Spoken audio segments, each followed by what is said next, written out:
Bienvenidos a Historiar. Este podcast fue creado y producido por la ASAI, Asociación Argentina de Investigadores de Historia. Un podcast sobre historia argentina, latinoamericana y mundial. Acompáñanos en este recorrido por el pasado para pensarnos en el presente.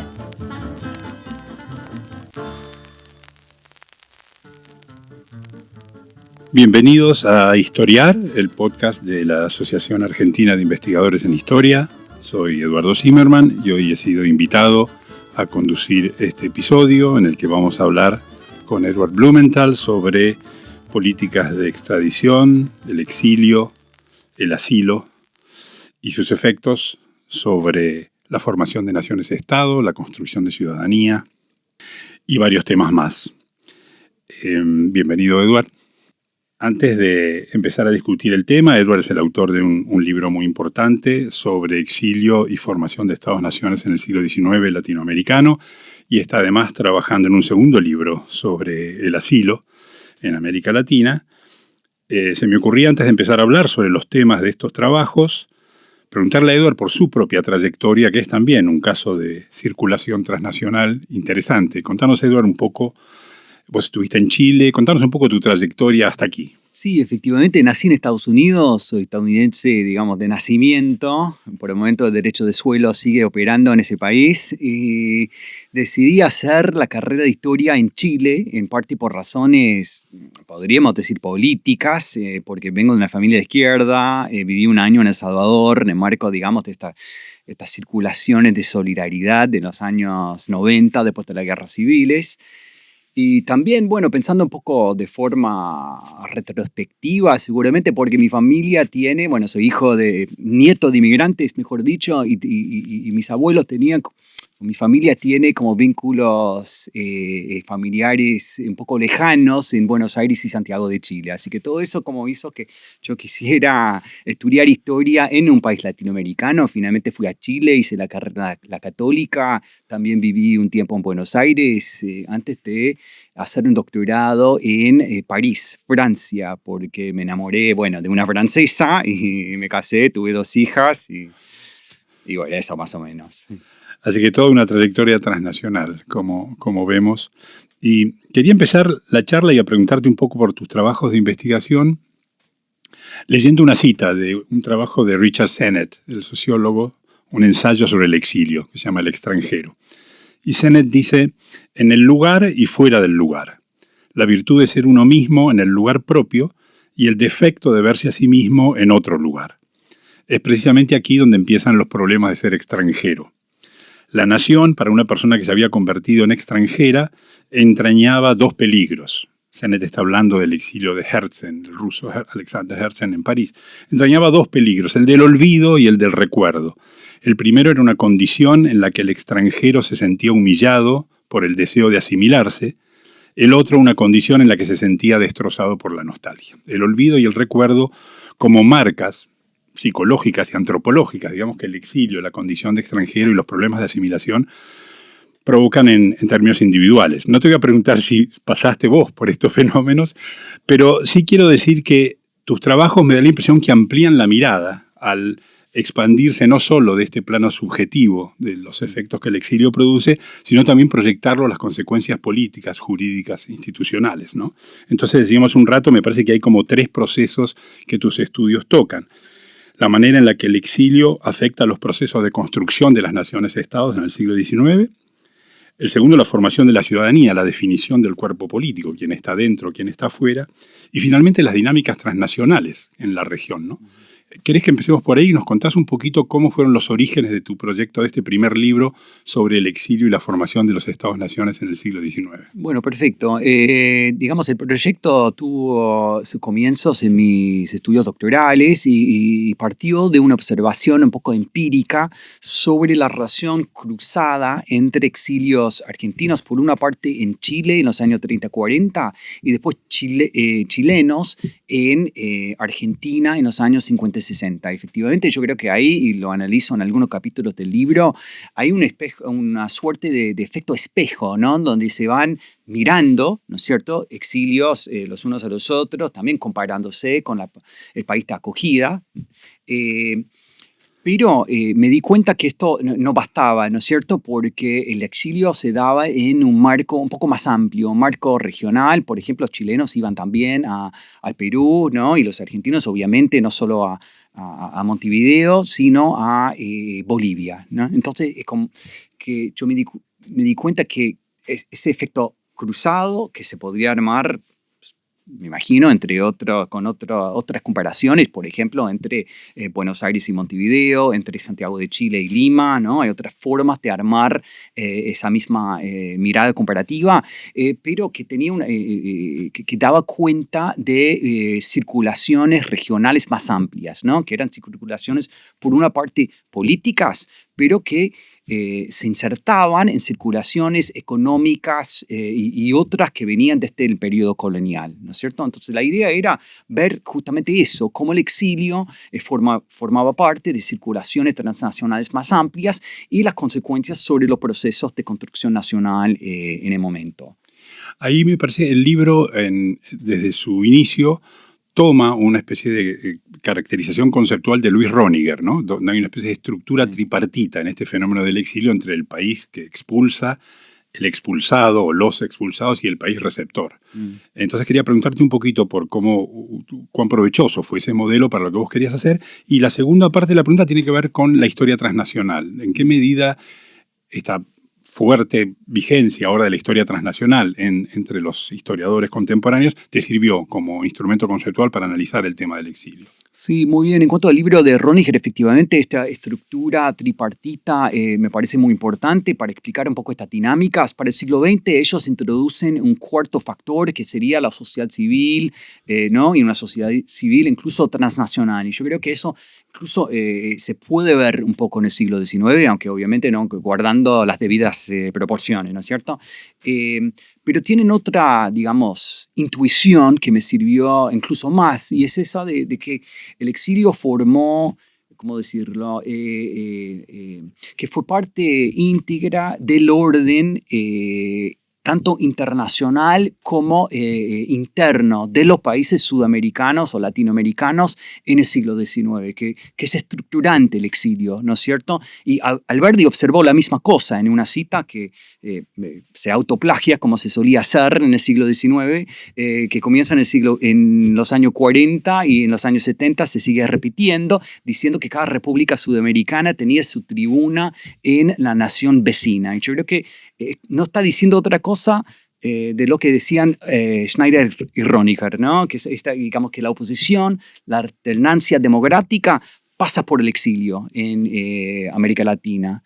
En cuanto al transnacionalismo, si sigo un poco con la pregunta, transnacionalismo por una parte sí me parece un concepto muy provechoso porque justamente, digamos, en las últimas décadas se ha renovado las historiografías sobre las independencias, demostrando que en el fondo el enfoque nacional no basta para dar cuenta de los procesos políticos y otros, ¿no es cierto? Pero yo creo que eso se podría extender mucho más en el siglo XIX, y no solo eso, sino que me parece que transnacional da cuenta de eso, pero por otra parte es un término un poco engañoso, ¿no es cierto? Porque transnacional, pero en el mismo momento en el que las naciones se están formando. Entonces, como que transnacional, yo hablo en el libro de transnacionalismo antes de la nación, porque en el fondo son procesos que cruzan las fronteras nacionales, pero que terminan en varios aspectos estructurando, ¿no?, la creación de estados nacionales. Sí, creo que Röniger lo resume, y creo que vos citás la frase,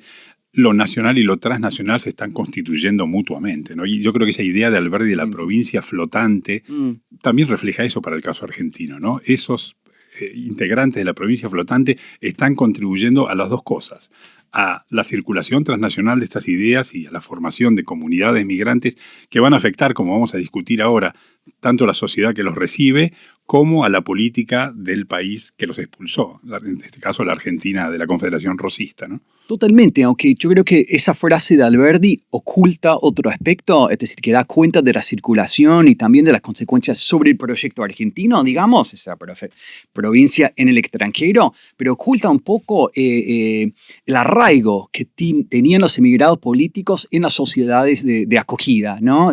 Por ejemplo, en Chile, en el caso de Alberdi, ¿no? Estas personas vivieron, trabajaron, a veces durante décadas en esos lugares e intervinieron de manera fuerte en las políticas locales, ¿no? Así que me parece que es un poco ambiguo en ese sentido. Bueno, mencionaste hace unos minutos la vinculación de estos momentos de circulación más cercanos a mitad del siglo XIX con las redes de circulación comercial que venían desde la colonia. Quería preguntarte un poquito por eso y también por lo que vos mencionás en los primeros capítulos del libro, la continuación de también prácticas de expulsión que venían desde tiempos de la colonia, ¿no? Cómo esos dos fenómenos se enganchan con estas formaciones de nuevas comunidades migrantes de mediados del siglo XIX. Sí, efectivamente, digamos, hay como pautas, ¿no? de circulación que se puede observar y si uno lo piensa, no es tan sorprendente a dónde van los emigrados políticos. Cruzan la frontera, van a la provincia o el país de al lado, ¿no es cierto? Y eso porque, si tomamos el caso argentino, Buenos Aires tenía obviamente vínculos muy fuertes con Montevideo, que está... ¿no? O sea, uno cruza el charco, está ahí, o también en la provincia o la región cuyana, ¿no es cierto? Los chilenos suelen cruzar a Mendoza y al revés. Lo mismo se puede decir con las provincias del norte, con Bolivia, los chilenos con el Perú, etcétera, etcétera. Entonces son como circuitos, ¿no es cierto? Circuitos ya establecidos, terrestres pasando por los Andes o marítimos, ¿no? De cabotaje en la costa sudamericana, y los exiliados es simple, como hoy en día un exiliado podría tomar el avión y no va a inventar una línea aérea para hacerlo. Es lo mismo, los exiliados tomaban esas rutas ya establecidas para buscar refugio. Uh-huh. Hay un capítulo que a mí me gusta mucho en el libro, que es el capítulo sobre los intercambios epistolares y la manera en la que la correspondencia entre estos exiliados va conformando una identidad común, colectiva a esa comunidad migrante. Y al mismo tiempo eso se engancha con una mirada de historia social, que es la circulación de los sistemas postales y de qué manera eso facilitaba estos intercambios epistolares. Y por otro lado, el contenido de las cartas, ¿no? Lo que se escriben entre ellos, cómo va dándole forma a ciertos valores y ciertas maneras de ver su condición de exiliados y la política, tanto local en la sociedad receptora como en la Argentina de la Confederación. Contanos un poquito cómo trabajaste ese capítulo. Y bueno, efectivamente, en el periodo de postindependencia el sistema español se había colapsado, ¿no es cierto? Y se había privatizado a nivel internacional, de cierta forma. Eso quería decir que había que buscar la vuelta para mandar una carta por el vapor o por vía terrestre para que llegara, y eso aún más en un contexto de exilio, ¿no? Que cuando había conflictos políticos y político-militares que podían impedir la circulación. Entonces, digamos, la correspondencia de cierta forma materializa las mismas circulaciones de exilio. Se mandan no solo cartas, sino textos, borradores, textos publicados, recortes de diario o libros ya publicados, ¿no es cierto? Y eso, argumento, sirvió como para formar una esfera pública transnacional, ¿no? De exilio en primer lugar, pero que conectaban, que articulaban las diferentes esferas emergentes, ¿no es cierto?, nacionales en los sitios de exilio. Tenemos ahí en ese capítulo un ejemplo muy claro que es el de Sarmiento y el Facundo, haciéndolo circular fuertemente y sus colaboradores más cercanos, exiliados argentinos también, siendo partícipes de esa circulación donde el texto de Sarmiento va acompañado, los artículos que iban a formar parte de la primera serie de publicación del Facundo van siendo acompañados en estas cartas, ¿no? Absolutamente, muchas veces con el sentido muy crítico, por los que no estaban de acuerdo con lo que escribía Sarmiento, o les pedía sus opiniones y después no les hacía caso, ¿no es cierto? No todos de acuerdo, sí. Así es.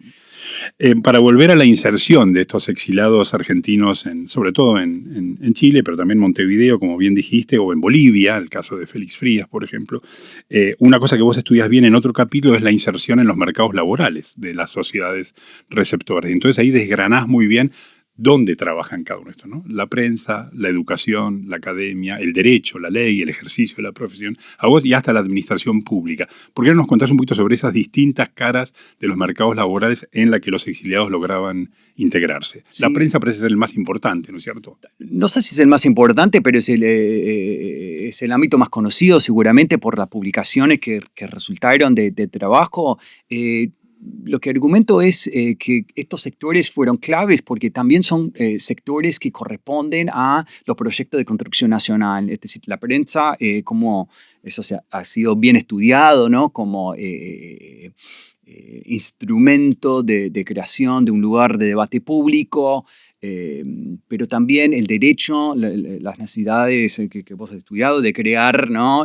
Códigos nacionales y sistemas de justicia que funcionen, ¿no? En los nuevos países.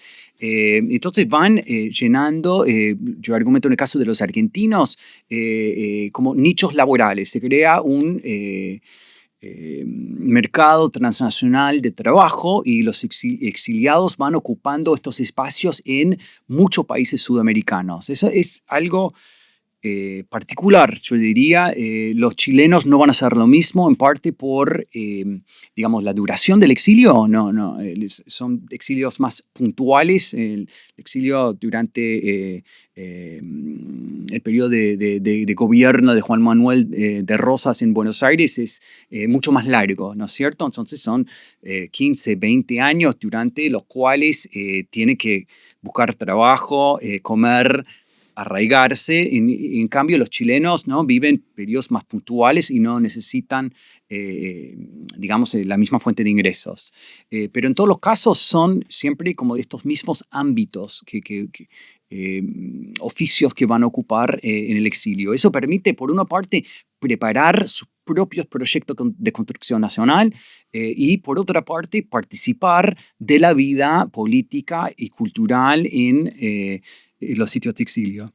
Y en la construcción institucional, ¿no? En materia educativa es notable. Bueno, el caso de Sarmiento obviamente es el más llamativo, pero es importante la manera en la que los exiliados argentinos construyen instituciones también. Sí, instituciones, y no es el único, o sea, es el más conocido, pero son decenas de personas que trabajan en la educación en Chile, Bolivia y Perú, de argentinos exiliados. Y hay que hablar de la administración pública también, porque en ese momento, digamos, las mismas fronteras, digamos, entre nacionales y extranjeros no existían. Entonces no era un problema que un exiliado, un extranjero, trabajara en la administración pública. Sí, otra cara más de esta idea de lo nacional y lo transnacional constituyéndose mutuamente, ¿no? La participación en la administración pública. Una vez instalados, como bien señalaste, en su sociedad receptora, los exiliados claramente no solo no dejan de pensar y de intentar influir sobre la política argentina, sino que activamente llevan adelante eso que el texto llama la exopolítica, ¿no? Realizar política desde afuera, intentando influir para adentro. Y hay varias dimensiones interesantes. Una que creo que primero habría que mencionar es la estructuración legal de esta idea del exilio, la expulsión o el asilo, como vamos a hablar en unos minutos más, ¿no? Contá un poquito sobre cómo estudiaste esa cara, la estructuración legal y sistemática de políticas de exclusión en el siglo XIX. Sí, bueno, la palabra exilio casi no se usaba en español en el siglo XIX, como lo observó hace mucho Fernando Devoto, ¿no es cierto? Sino que lo uso como término analítico para dar cuenta de una gran variedad de experiencias, ¿no es cierto?, que tienen en común un elemento político. Entonces puede ser el resultado de penas como el destierro, ¿no?, que es algo que existía en los códigos penales sudamericanos hasta bien entrado el siglo XX. El destierro, la proscripción, pero también puede ser el resultado de la huida del campo de batalla o de una experiencia represiva como el Buenos Aires de Juan Manuel de Rosas, o también puede ser el resultado de, digamos, una actitud permisiva de las autoridades que van a dejar partir para no escalar la violencia, ¿no? Es una suerte de mecanismo, una válvula de escape que permite que las personas vuelvan en otro momento, siguiendo de nuevo la idea de Alberdi, ¿no?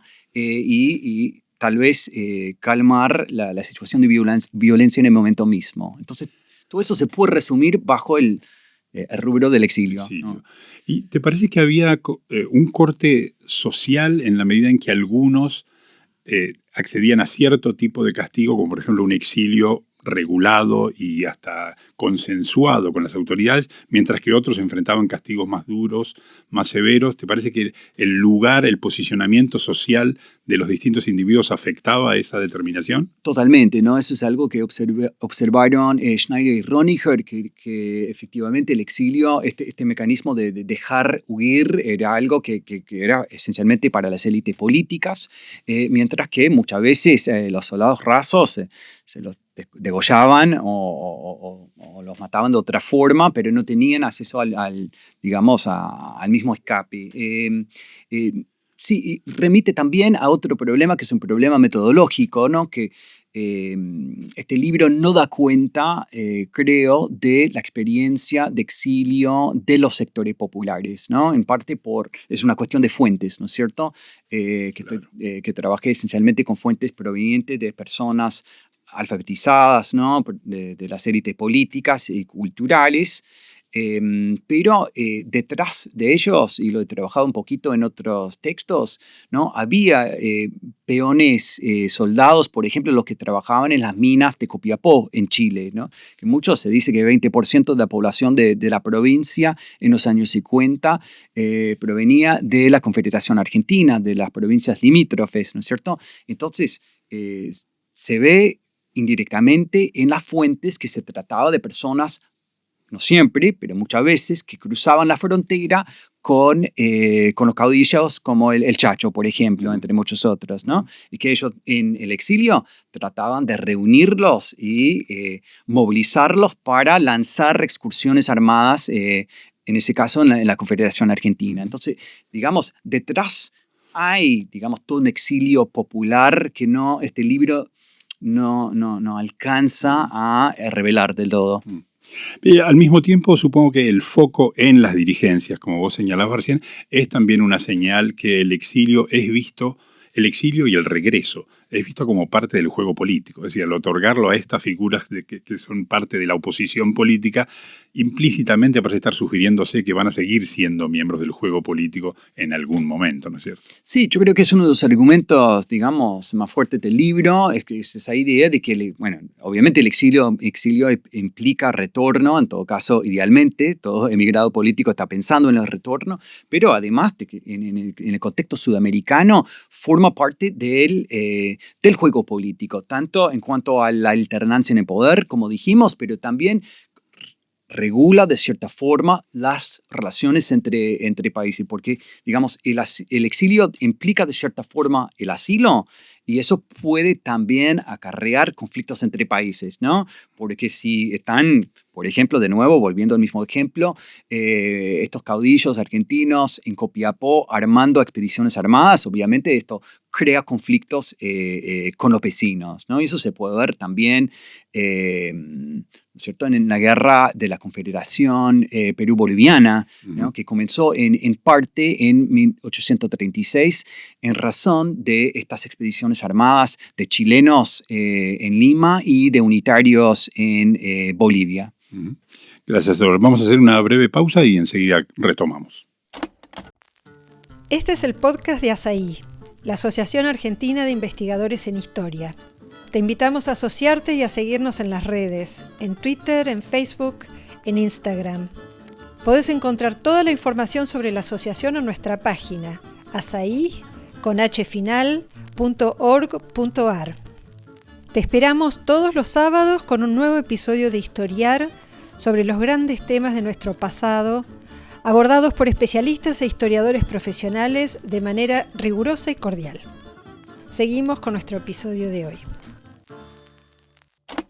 Bueno, seguimos conversando con Edward Blumenthal. En la primera parte de esta conversación nos concentramos un poquito en su libro Exile and Nation State Formation in Argentina, en Chile, en 1810-1862. Una pregunta, ¿hay planes para traducción al español del libro? Sí, estoy trabajando en eso. Sí. Sería muy, muy bueno.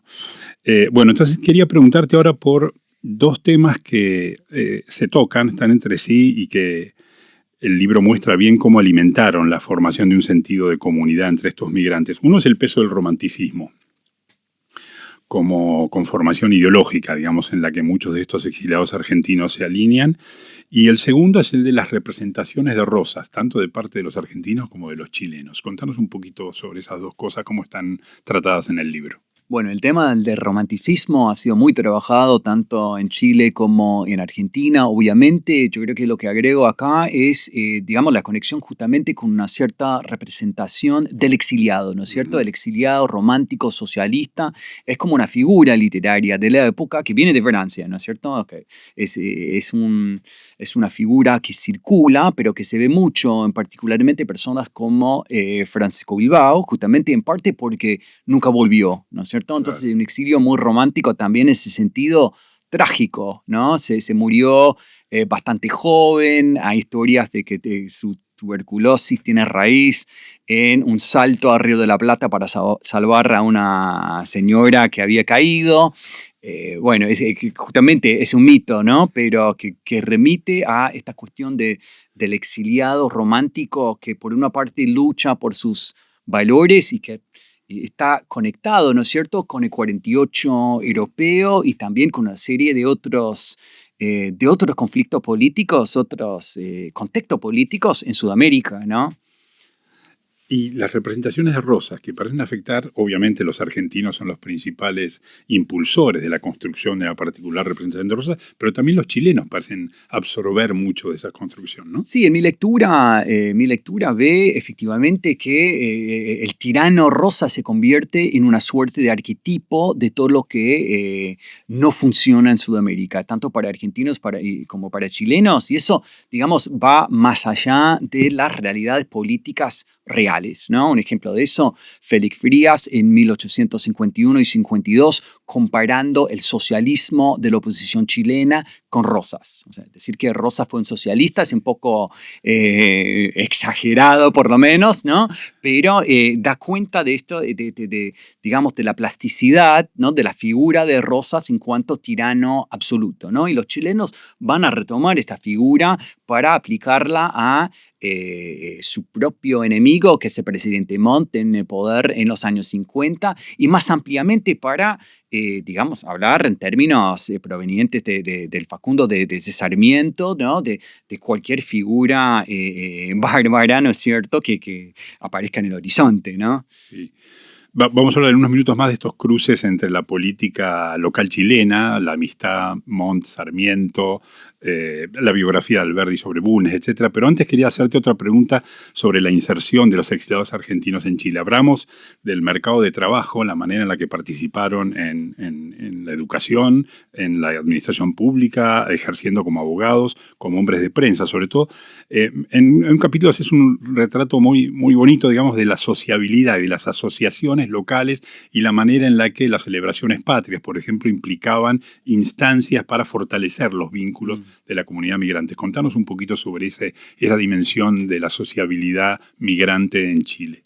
Sí, ese es un tema, digamos, clásico en la historiografía europea de los exilios, por ejemplo, franceses o de exiliados en Francia en el mismo periodo. Así que cuando lo vi en la prensa chilena me llamó mucho la atención, ¿no es cierto? Porque justamente aprovechan no solo las fiestas chilenas, sino las argentinas, ¿no? Las chilenas para recordar, en el fondo, lo que se comparte, ¿no? La historia común de republicanismo, San Martín, la lucha contra los españoles y las fiestas argentinas para crear sus propios espacios, ¿no es cierto?, de sociabilidad justamente, ¿no?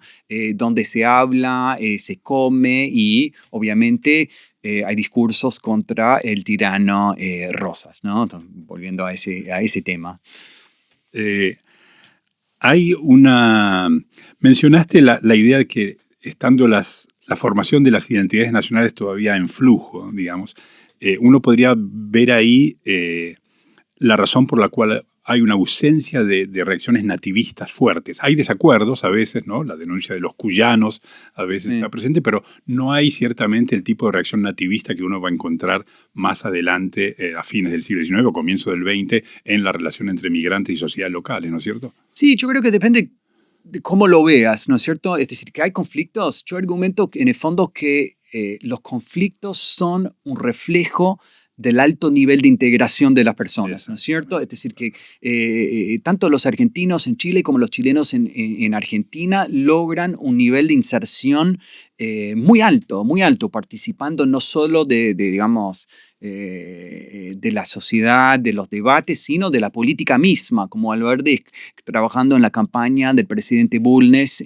a mediados de los años 40. Perdón. Y yo creo que es justamente eso lo que provoca las reacciones como anti-argentinas en primer lugar, entre otras cosas porque los argentinos, por una parte, realzan la figura de un Chile excepcional, ordenado, modelo para ellos, y por otra parte se erigen como argentinos y románticos, es decir, como detentores de los saberes más avanzados provenientes de Europa que implícitamente los chilenos no tenían, no sé, es lo que están diciendo. Entonces, como siempre hay un juego ahí entre integración por una parte y diferenciación, que yo creo que jugó un papel muy concreto en la creación de estereotipos, entre otras cosas, que los estereotipos que se manejan en ese momento son muy actuales, o sea, sin repetirlos acá, lo que dicen los argentinos en sus cartas de los chilenos y lo que los chilenos dicen de los argentinos, o sea, son muy actuales, ¿no? No vamos a meternos mucho más sobre eso. Mejor no. Pero sí vamos a hablar un poquito más de estos conflictos políticos y los cruces y los alineamientos que en cierto momento por lo menos son sorprendentes e inesperados. La amistad de Sarmiento y Montt y la manera en la que ese es un alineamiento que prefigura un poco las posiciones de Sarmiento en las décadas siguientes, una especie de liberalismo pero moderado, que se opone a las reacciones más radicalizadas como por ejemplo la de Francisco Bilbao.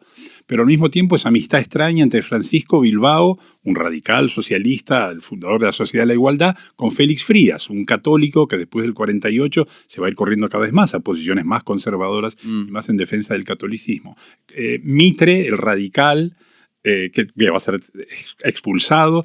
Contanos un poquito ese panorama de líneas de alineamiento político muy fluidas y cambiantes. Sí, yo diría que incluso antes de entrar al tema, que ese es un reflejo, digamos, de élites muy pequeñas que se conocían, no solo eso, sino que compartían muchas veces lazos familiares, ¿no? El ejemplo de Bilbao es paradigmático en ese sentido. Su madre es porteña, es también el caso de Barros Arana, ¿no es cierto? Vienen de familias argentino-chilenas o chileno-argentinas, ¿no? Y eso significa que tienen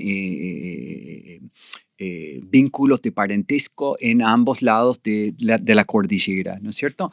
Y lo que veo ahí es que es un tema que ha trabajado en otros contextos, que acá los conflictos no son necesariamente ideológicos, o en todo caso no...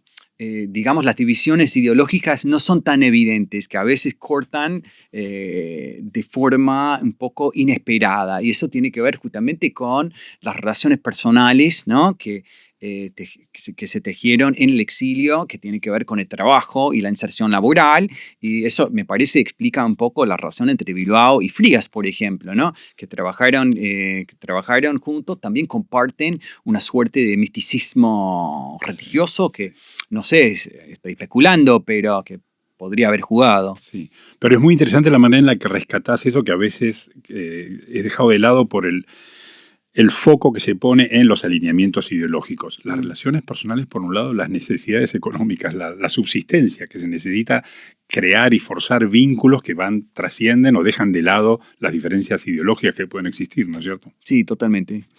Quería retomar, además de los tópicos del romanticismo y la imagen del exiliado como un tema dentro de la conformación del romanticismo y las representaciones de Rosas, otro tema que los migrantes argentinos van a explorar a fondo y reiteradamente, que es la idea del excepcionalismo chileno, esto que vemos tan claramente expuesto por Alberdi en las bases, pero que muchos otros van a tocar, ¿no? Contanos un poquito las distintas dimensiones en las que Chile es para los migrantes argentinos un caso excepcional en la realidad latinoamericana del siglo XIX. Sí, es una idea que viene en parte, o sea, ya existía, ¿no es cierto?, cuando llegaron los emigrados rioplatenses a Chile en los años 30 y 40, pero que ellos, me parece, en la sociedad chilena descubren, un asilo, ¿no? Es lo que descubren. Y eso, digamos, va a tener una gran influencia en su percepción de la sociedad autóctona, ¿no? Y retoman esta idea de una excepcionalidad chilena y le dan una gran importancia política. Entonces, efectivamente, aparece en las bases de Alberdi, aparece en Facundo de Sarmiento y en muchos otros textos, incluso en cartas privadas, ¿no? Escritas antes de la publicación de estas obras. Se ve cómo esta idea circulaba, ¿no es cierto?, entre exiliados políticos en esos años. Y es, por una parte, una idea muy positiva, ¿no es cierto?, pero que tiene un trasfondo un poco negativo, que justamente va a salir a la luz en los años 50 y que es que, como Alvarez decía, que es la paz del cementerio, ¿no es cierto? Es decir, que Chile, por una parte, es una sociedad muy ordenada, pero por otra parte, no es, o no, después, 10 años, 15 años después, no les parece tan dinámica, tan abierta, tan pujante como lo sería la porteña en particular, ¿no? Lo que era la institucionalidad atractiva de 10 años antes, ahora es un rasgo demasiado conservador de la sociedad chilena, ¿no es cierto? Sí. Se vuelven una y otra vez. Un tema más que me parece vincula, y vos mostrás muy bien cómo vincula a argentinos y chilenos, es la formación de las historiografías nacionales, ¿eh? Los cruces entre Barros Arana, Vicuña Maquena, Bartolomé Mitre. Contanos un poquito sobre esta otra dimensión de cómo las comunidades de migrantes van forjando también tradiciones historiográficas nacionales. Sí, de nuevo, este es un tema que yo lo descubrí acá leyendo, ¿no?, estos textos de exiliados argentinos y chilenos, pero que seguramente existe en otros espacios sud o latinoamericanos, ¿no es cierto? Pero efectivamente yo vi que, digamos, las obras clásicas fundacionales de la historiografía chilena se escribieron muchas veces en un contexto de exilio, por una parte. Un ejemplo anecdótico es que el primer manual de historia de Chile fue escrito por Vicente Fidel López, ¿no es cierto?, en Santiago en 1845. Pero también que estas obras de los historiadores chilenos más conocidos, como Vicuña Maquena o Barros Arana, se escribieron en este contexto de exilio a través del trabajo de archivo que hicieron en Lima, pero también en Buenos Aires y en Europa. Entonces, existe un contexto donde comparten fuentes, comparten lecturas, ¿no es cierto?, que remitan a estas otras ideas que venimos mencionando, como la excepcionalidad chilena, la horizontalidad argentina, ¿no?, que va a después desarrollarse en la sociedad argentina de Mitre, ¿no? Entonces, estas ideas se perfilan antes en la correspondencia, ¿no es cierto?, y seguramente en las conversaciones privadas de estas personas, ¿no?, que están muchas veces de paso chilenos en lugares como Mendoza o Buenos Aires. Estás trabajando ahora sobre un segundo libro sobre políticas de asilo en América Latina y estás avanzando también sobre el siglo XX, ¿no es cierto? En el siglo XX vamos a ver que las prácticas de expulsión ya adquieren una dimensión distinta. El fenómeno del anarquismo primero, luego la amenaza roja, digamos, el temor al comunismo, van a fortalecer la implementación de estas políticas de expulsión que tienen rasgos distintos a lo que hemos venido hablando hasta aquí. Pero la contracara de eso, de la extradición o la expulsión, es la política de asilo. Contá un poquito los fundamentos del proyecto nuevo sobre las políticas de asilo latinoamericano. Yo llegué al tema porque justamente quería comprender mejor el marco jurídico, ¿no es cierto?, del exilio, y vi que el tema del asilo era muy importante. Y no solo eso, sino que un régimen internacional de asilo se había codificado en Sudamérica en el siglo XIX, en el Congreso de Derecho Internacional Privado de Montevideo en 1889, es decir, décadas antes del derecho de refugiados europeos, ¿no?, en el contexto ya del siglo XX, del periodo de entreguerras, ¿no es cierto? Entonces, vengo trabajando un poquito en el siglo XIX cómo este régimen internacional se codificó en los congresos sudamericanos, culminando en el de Montevideo de 89, y también cómo funcionaba, ¿no? Además de su precocidad, tiene un aspecto muy particular que es el asilo diplomático, que en América Latina es una figura del derecho internacional que se rechaza en otras partes del mundo hasta el día de hoy, ¿no? Por eso los problemas que tenía Assange, ¿no es cierto? Justamente no se reconocía el asilo diplomático en la embajada ecuatoriana en Londres, ¿no? Y entonces vengo trabajando eso para el siglo XIX y el proyecto del libro se extiende sobre las primeras décadas del siglo XX para ver justamente cómo el proceso de codificación después de Montevideo en las conferencias internacionales panamericanas, ¿no? Se articula con casos precisos de asilo, sobre todo en un contexto sudamericano, ¿no? Entonces, respecto a este segundo proyecto, el libro sobre el asilo, te haría primero una pregunta sobre la construcción del libro. Me imagino que además del estudio de la construcción institucional jurídica de la figura del asilo, estudias casos concretos, episodios concretos de aplicación del asilo en la historia latinoamericana del siglo XX. Contanos algunos casos más paradigmáticos, por ejemplo. Sí, los casos que estudio son por una parte sudamericanos, ¿no? Entre el Tratado de Montevideo de 1889 y la Segunda Guerra Mundial. Algunos de los más importantes son conosureños, ¿no? En un contexto ya de entreguerras, ¿no? Con el auge de la extrema derecha en Sudamérica y el mundo, y donde por una parte se ve que los países sudamericanos dan mucho asilo a dictadores derrocados, ¿no? Y por otra parte, que los regímenes autoritarios, por ejemplo, Ibáñez del Campo en Chile, Uriburu en Argentina, Terra después en Uruguay, ¿no es cierto? Que también usan el asilo como un instrumento de control político. Y eso viene de antes, no lo inventaron ellos, pero efectivamente me parece que es importante resaltar, ¿no? Que el asilo, por una parte, es la protección política, y en el Congreso de Montevideo casi todos los delegados sudamericanos habían vivido experiencias de exilio, ¿no? Pero también es un régimen de control, ¿no? Que viene, en Montevideo se codifica con la extradición, como dijimos, pero también con la expulsión de extranjeros, casi 15 años antes de la ley de residencia, ¿no? Y la detención preventiva, además de la internación de refugiados, ¿no? Entonces hay una serie, es un entramado, ¿no? Jurídico que permite por una parte proteger, pero por otra parte prevenir, ¿no? Contra el riesgo que dar asilo puede acarrear, ¿no? Y eso es lo que se ve con personas, digamos, con gobiernos como el de Uriburu, por ejemplo, pero también después de la restauración republicana.